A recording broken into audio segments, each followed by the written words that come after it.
We are 100 days to the NFL draft. The period to enter the NFL draft is over. So we know the list of the early entrants, and I know you know a lot of these names. What we're going to focus on today with Chip Patterson is how these college football programs, some of the best in the country, are planning to replace some of their best players. Let's bring in the host of the Cover 3 podcast, Chip Patterson, giving us the top replacements for the early entrants in the draft. And let's start with a potential number 1 overall pick in the draft, Bama offensive tackle Evan Neal. And Chip, it helps when you kill it in recruiting. It helps when you have the top 2 offensive linemen in the country in last year's class behind the guy. Yeah, you've got it right there. It's J.C. Latham and Tommy Brockermeyer. They did rank number 1 and 2 in terms of offensive tackles, but guess what? They were also both in the top 6 of all overall prospects in that 2021 class.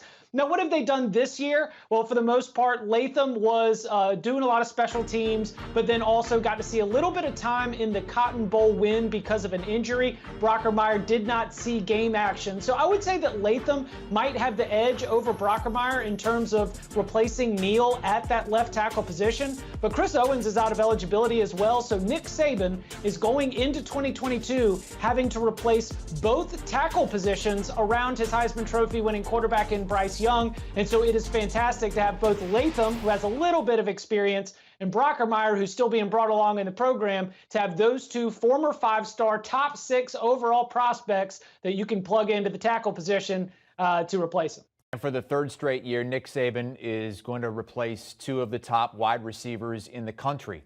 Each of the last 2 drafts, there have been multiple Alabama wide receivers taken in the top 15. Probably not going to get that this year, but are going to have probably 1 first-round pick in Jameson Williams. You got John Metchie, who's going pro as well. And you're looking at a guy who was just on that list that we showed of 5-star prospects, top prospects in the class of 21 to replace them.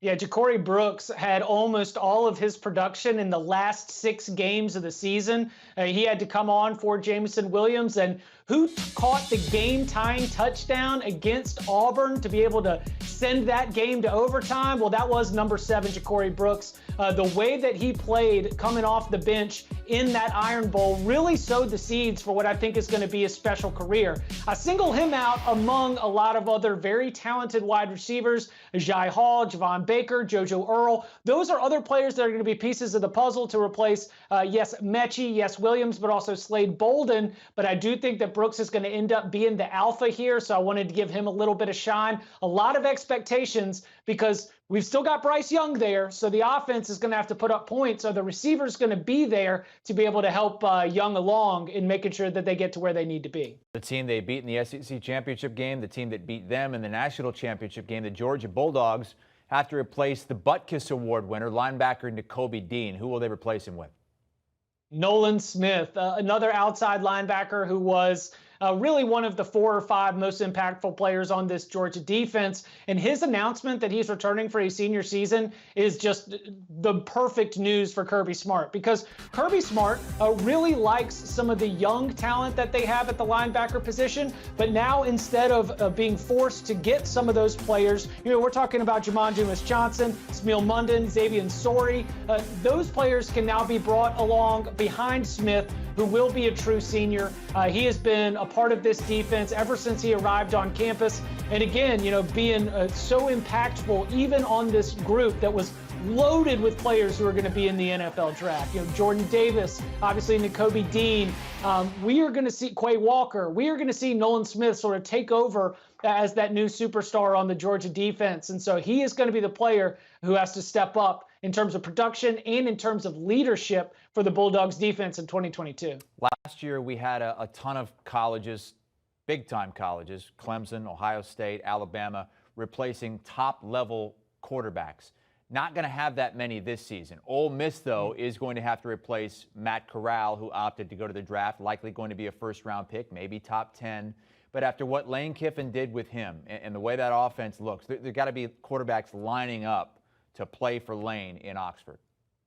Yeah, I'm going to give Luke Altmaier at least some name recognition, but I do think we're talking about transfer portal TBD as another option for who replaces Matt Corral. Altmaier came in to replace Corral in the Sugar Bowl after Corral left with an injury. The results weren't fantastic. 1 touchdown, 2 interceptions, only about 170 some odd yards.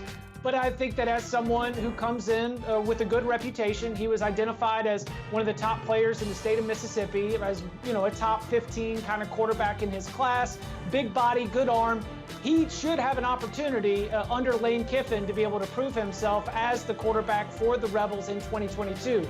That said, we know that Ole Miss has been active in the transfer portal and would likely be a potential landing spot for someone if they want to come and join this competition. So I think that while Luke Altmaier has sort of the homegrown state of Mississippi, born and bred aspect to him, we also know that Lane Kiffin can plug and play a superstar in this Rebels offense.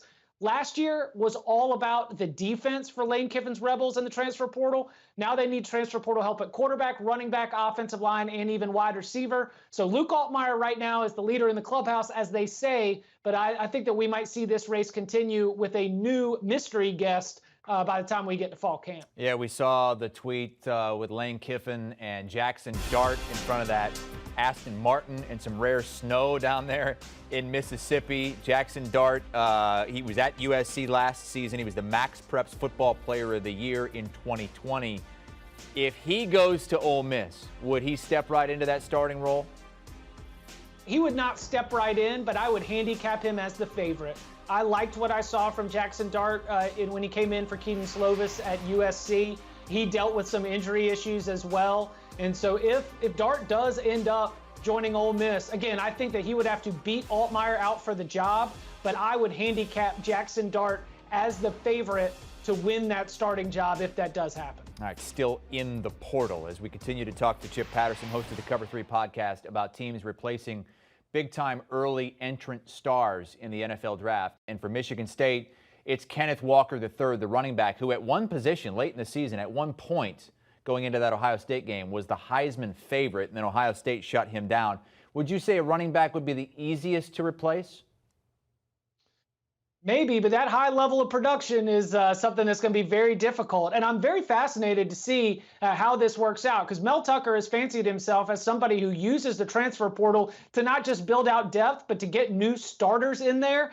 And he has gotten the commitment of Jalen Berger, who I think is going to come in with a little bit of a chip on his shoulder. He fell out of favor with head coach Paul Chryst at Wisconsin.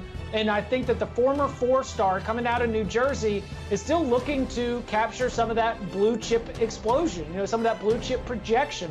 I don't know if he'll have more than 1,600 yards the way that Kenneth Walker did.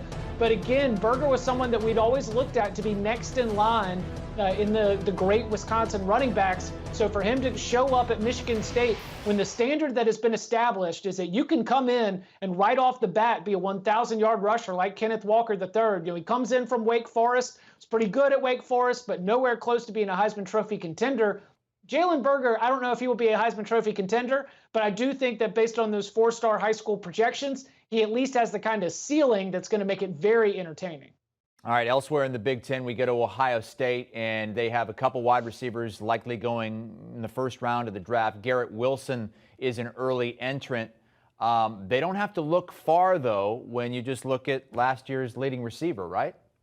Yeah, I mean, listen, even before the bowl game, even before the record-setting Rose Bowl game, Jackson Smith-Njigba was already the Buckeyes' leading receiver for 2021.